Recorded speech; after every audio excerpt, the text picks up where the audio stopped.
할렐루야. 8월 12일 목요일 새벽, 오늘 우리에게 주신 하나님의 말씀은 이사야 63장 1절에서 14절까지의 말씀입니다. 이사야 63장 1절에서 14절까지의 말씀 제가 봉독하겠습니다. 하나님의 말씀입니다. 에돔에서 오는 이 누구며 붉은 옷을 입고 보스라에서 오는 이 누구냐? 그의 화려한 의복 큰 능력으로 걷는 이가 누구냐? 그는 나이니 공의를 말하는 이요 구원하는 능력을 가진 이니라. 어찌하여 내 의복이 붉으며 내 옷이 포도즙 틀을 밟는 자 같으냐? 만민 가운데 나와 함께한 자가 없이 내가 홀로 포도즙 틀을 밟았는데 내가 노함으로 말미암아 무리를 밟았고 분함으로 말미암아 짓밟았으므로 그들의 선혈이 내 옷에 튀어 내 의복을 다 더럽혔음이니라. 이는 내 원수 갚는 날이 내 마음에 있고 내가 구속할 해가 왔으나 내가 본즉 도와주는 자도 없고 붙들어 주는 자도 없으므로 이상하게 여겨 내 팔이 나를 구원하며 내 분이 나를 붙들었음이라. 내가 노함으로 말미암아 만민을 밟았으며 내가 분함으로 말미암아 그들을 취하게 하고 그들의 선혈이 땅에 쏟아지게 하였느니라. 내가 여호와께서 우리에게 베푸신 모든 자비와 그의 찬송을 말하며 그의 사랑을 따라 그의 많은 자비를 따라 이스라엘 집에 베푸신 큰 은총을 말하리라. 그가 말씀하시되 그들은 실로 나의 백성이요 거짓을 행하지 아니하는 자녀라 하시고 그들의 구원자가 되사 그들의 모든 환난에 동참하사 자기 앞에 사자로 하여금 그들을 구원하시며 그의 사랑과 그의 자비로 그들을 구원하시고 옛적 모든 날에 그들을 드시며 안으셨으나 그들이 반역하여 주의 성령을 근심하게 하였으므로 그가 돌이켜 그들의 대적이 되사 친히 그들을 치셨더니 백성이 옛적 모세의 때를 기억하여 이르되 백성과 양 떼의 목자를 바다에서 올라오게 하신 이가 이제 어디 계시냐? 그들 가운데 성령을 두신 이가 이제 어디 계시냐? 그의 영광의 팔이 모세의 오른손을 이끄시며 그의 이름을 영원하게 하려 하사 그들 앞에서 물을 갈라지게 하시고 그들을 기쁨으로 인도하시되 광야에 있는 말같이 넘어지지 않게 하신 이가 이제 어디 계시냐? 여호와의 영이 그들을 골짜기로 내려가는 가축같이 편히 쉬게 하셨도다. 주께서 이와 같이 주의 백성을 인도하사 이름을 영화롭게 하셨나이다 하였느니라. 아멘. 이사야 60장 이후의 배경은 바벨론 포로기를 지나 예루살렘으로 회복된 이스라엘의 현실을 향해 있습니다. 특히 예루살렘과 이스라엘 가운데 드러나게 될 영광된 미래에 대해서 전하고 희망적인 메시지를 선포하고 있지요. 그러나 이스라엘을 향한 하나님의 역사는 이스라엘이라는 한 민족의 역사에 국한되어 있지 않지요. 하나님은 이스라엘의 역사적 현실을 통해 보여주시는 심판과 구원의 이야기를 통해 열방을 향하신 하나님의 구원의 계획과 궁극적인 하나님의 통치를 나타내 보여주십니다. 오늘 본문은 에돔을 심판하실 것에 대해서 말씀하십니다. 아니, 이미 심판하셨다라고 말씀하시지요.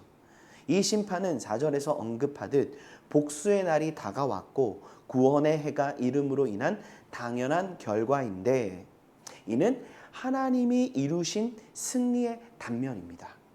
그렇기에 본문을 통해 묘사되는 심판의 말씀은 오히려 스스로의 힘으로 승리를 쟁취하고 돌아온 전사의 모습에 주목하고 있습니다. 1절입니다. 에돔에서 오시는 이분은 누구며 붉은 옷을 입고 보스라에서 오는 이 누구냐? 그의 화려한 의복 큰 능력으로 걷는 이가 누구냐? 그는 나이니 공의를 말하는 이요 구원하는 능력을 가진 이니라. 아멘. 예언자는 지금 파수꾼의 자리에 서서 바라보고 있지요. 멀리서 한 사람이 에돔에서부터 오고 있는 게 보입니다. 화려한 의복을 입고 있던 그는 권세 있는 모습으로 걸어오고 있던 겁니다. 이에 누구십니까? 라고 묻습니다. 이렇게 물어볼 수밖에 없었던 이유가 2절에 나타나듯 막 전쟁에서 돌아온 장수처럼 화려한 의복이 붉게 물들어 있었기 때문입니다. 3절입니다. 만민 가운데 나와 함께한 자가 없이 내가 홀로 포도즙 틀을 밟았는데 내가 노함으로 말미암아 무리를 밟았고 분함으로 말미암아 짓밟았으므로 그들의 선혈이 내 옷에 튀어 내 의복을 다 더럽혔음이니. 스스로 공의를 말하고 구원하는 능력을 가진 자라고 전한 이 사람은 만민 가운데 아무도 함께하는 자가 없어 혼자서 포도주 틀을 밟듯이 민족들을 짓밟고 왔기 때문이다. 그렇기에 내 옷에 이 화려한 의복이 붉게 물들어 있다라고 전합니다. 4절 이하입니다. 복수할 날이 다가왔고 구원의 해가 이르렀는데도 5절입니다. 아무리 살펴보아도 그 누구도 자신을 도와줄 사람도 거들어줄 사람도 없었지만 더 이상 참을 수 없어서 나 혼자서 승리를 쟁취했다는 겁니다.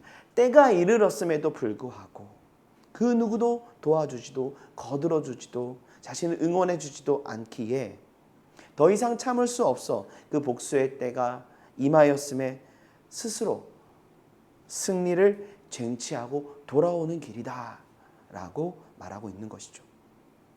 6절입니다. 내가 노함으로 말미암아 만민을 밟았으며 내가 분함으로 말미암아 그들을 취하게 하고 그들의 선혈이 땅에 쏟아지게 하였느니라. 누가 전쟁을 즐거워하겠습니까? 전쟁, 그보다 잔인하고 그보다 고통스러운 현장이 있을까요? 그럼에도 하나님은 그들의 선혈이 땅에 쏟아지게 하였다라고 말씀을 하시며 이를 통해 이 심판의 역사를 통해 공의를 구원의 능력을 나타내셨다고 말씀하십니다. 이는 죄에 대한 하나님의 분명한 입장을 보여줍니다. 하나님의 구원은 죄에 대한 분명한 심판이 있음을 말씀하시는 것이죠. 본문에서 하나님은 친히 에돔을 심판하십니다. 오바댜 10절과 14절에서는 하나님이 왜 에돔을 심판하시는지에 대해서 자세하게 설명합니다. 에돔은 내 형제 야곱에게 포악을 행했다 말씀합니다. 에돔의 조상은 에서입니다. 그렇다고 해서 이후로 우호적인 관계는 아니었죠. 이미 야곱과 에서가 갈등 관계였지 않습니까? 그 관계가 갈등이 해소되어지고 친밀함으로 서로가 서로를 위해주는 관계로 나아가는 것이 아니라 역사의 흐름 가운데 그 갈등은 더 깊어졌던 겁니다. 늘 갈등하고 경쟁적인 입장에 있었습니다. 그런데 에돔은 주전 587년 바벨론이 유다를 멸망시킬 때 오바댜는 그 역사를 이렇게 기록합니다. 11절입니다. 오바댜 11절. 내가 멀리 섰던 날 곧 이방인이 그의 배물을 빼앗아 가며 외국인이 그의 서문에 들어가서 예루살렘을 얻기 위하여 제비 뽑던 날에 너도 그들 중 한 사람 같았느니라. 바벨론과 같은 입장에 서 있었던 거라는 것이죠. 그렇게 12절에는 그 재앙의 날에 방관하였다. 그리고 유다 자손의 패망을 기뻐하였다 말씀합니다. 나아가 에돔은 바벨론을 도와 도망하는 자들을 가로막습니다. 남은 자들을 원수에게 넘기기, 팔아 넘겼던 겁니다. 정리해보면 에돔은 유다의 멸망을 도왔습니다. 기뻐하였습니다. 바벨론의 편에 서서 아주 직접적으로 유다의 멸망을 지원했던 것이죠. 또한 유다가 멸망한 이후에도 계속해서 유다 산지를 공격하고 장악하려 했습니다. 예루살렘 멸망 이후 이스라엘의 가장 큰 적, 원수는 에돔이었던 것이죠. 하나님은 오바댜 선지자의 입술을 통해서 말씀하십니다. 15절입니다. 여호와께서 만국을 벌할 날이 가까웠나니 내가 행한 대로 너도 받을 것인즉 내가 행한 것이 내 머리로 돌아갈 것이라. 하나님은 만국을 향한 심판의 날에 에돔을 반드시 행한 대로 반드시 벌이 받게 될 것을 말씀하십니다. 에돔을 향한 심판은 이스라엘 민족을 위한 하나님의 분노일 수 있지만 하나님에게 에돔을 향한 분노는 그들이 행한 불의와 제약에 대한 심판이었습니다. 그리고 그것은 만국을 향한 하나님의 심판의 메시지와 이어져 있던 것이죠. 이는 만민 가운데 하나님이 나타내시는 심판의 단면이었고 승리의 선언이었던 것이죠. 우리는 여기서 하나님의 분노하심에 대해서 인정하고 바로 알아야 합니다. 하나님은 불의에 대해서, 불의한 현실에 침묵하고 있는 세상에 대해서도 묵과하지 않으십니다. 하나님은 도와주는 자가 없고 이에 대해서 거드는 사람이 없음을 오히려 이상하게 여기십니다. 하나님의 구원하는 능력은 반드시 공의를 말하며 불의를 철저히 심판하고 보복하십니다. 하나님은 모든 죄를 심판하시는 자신의 모습을 보여주신 후 7절 이하의 말씀을 통해 하나님이 은혜를 주셨음에도 돌이켜 하나님께 반역한 이스라엘의 모습에 대해서 다시 보여주시죠. 하나님은 이사야 선지자의 입술을 통해 노래하게 하십니다. 63장 7절입니다. 내가 여호와께서 우리에게 베푸신 모든 자비와 그의 찬송을 말하며 그의 사랑을 따라 그의 많은 자비를 따라 이스라엘 집에 베푸신 큰 은총을 말하리라. 그 은총은 무엇인가? 하나님은 이스라엘 역사 가운데 사랑과 자비로 그들을 구원하시고 그들을 안으셨습니다. 그러나 10절입니다. 그들이 반역하여 주의 성령을 근심하게 하였으므로 그가 돌이켜 그들의 대적이 되사 친히 그들을 치셨더니. 하나님의 심판하심이 드러났지만 11절 이하에서 하나님은 더 중요한 사실을 바라보게 하십니다. 하나님을 대적했던 이스라엘 백성들이었지만 하나님은 그들에게 성령을 주셨고 영광의 팔로 그들을 붙드셨고 광야 가운데서도 인도하셨다. 14절입니다. 여호와의 영이 그들을 골짜기로 내려가는 가축같이 편히 쉬게 하셨도다. 주께서 이와 같이 주의 백성을 인도하사 이름을 영화롭게 하셨나이다 하셨느니라.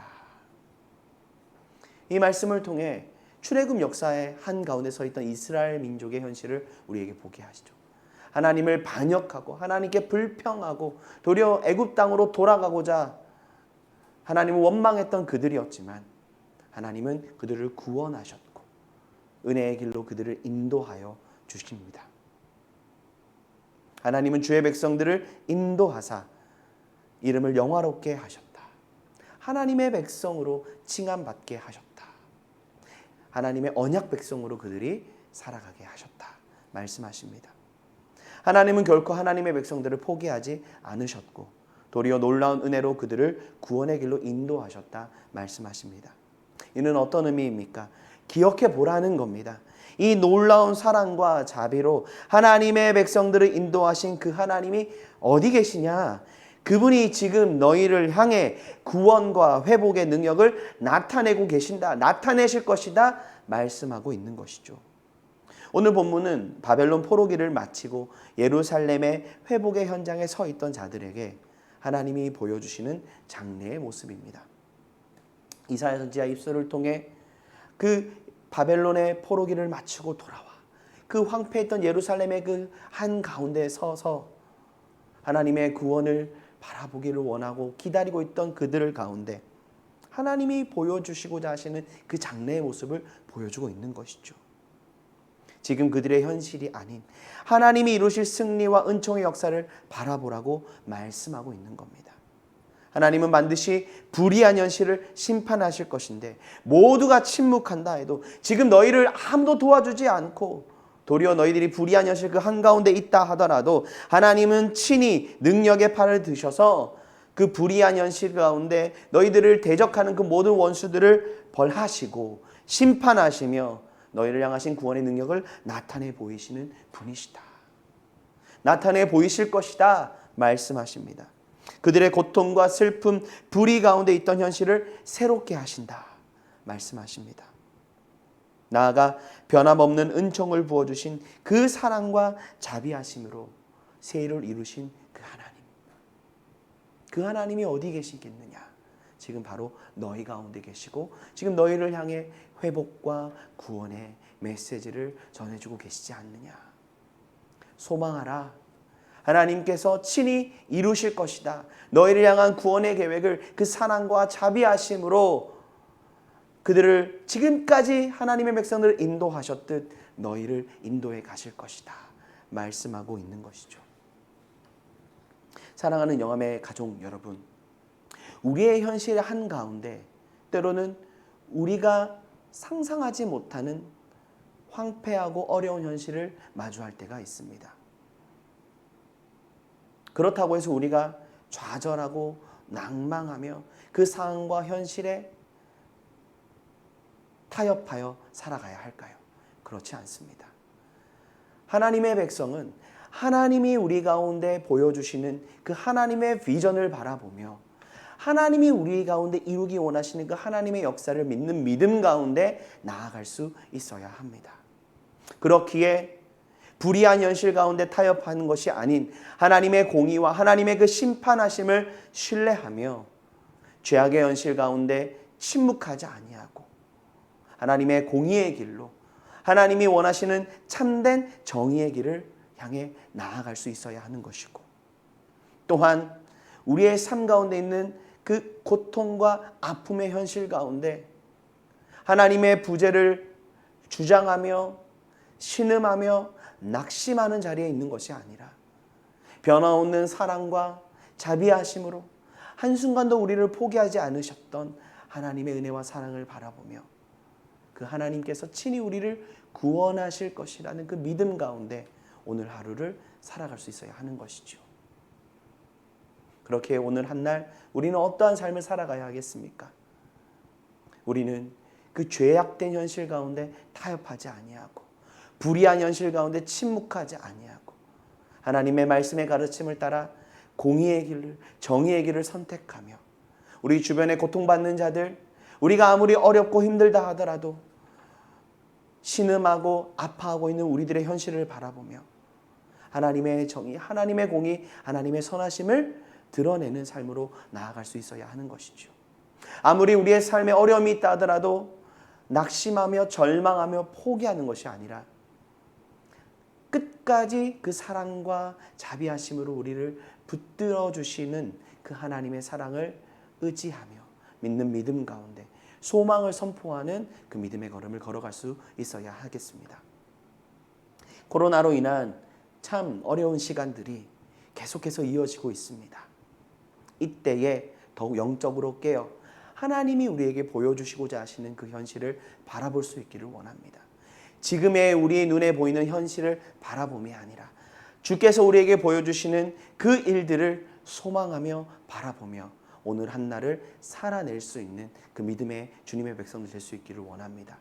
우리가 그 믿음의 길을 걸어갈 때에 하나님은 친히 하나님의 구원의 능력을 나타내시고 하나님의 공의를, 하나님의 승리를 우리를 통해 이 땅 가운데 나타내실 것을 믿습니다. 오늘 한날 또 그 하나님의 구원을 선포하며 하나님의 승리를 선포하며 나아가는 우리 모든 영암의 가족들 될 수 있기를 간절히 소망합니다. 기도하겠습니다. 사랑하는 주님, 하루하루를 살아가지만 우리의 눈앞에 놓여져 있는 현실과 우리의 마음의 무거운 짐들이 우리의 삶을 짓누르기에 믿음의 눈으로 주님을 바라보지 못하고 하나님이 정말로 기뻐하시는 그 믿음의 걸음을 선택하지 못하는 우리들의 연약함을 주님 아십니다.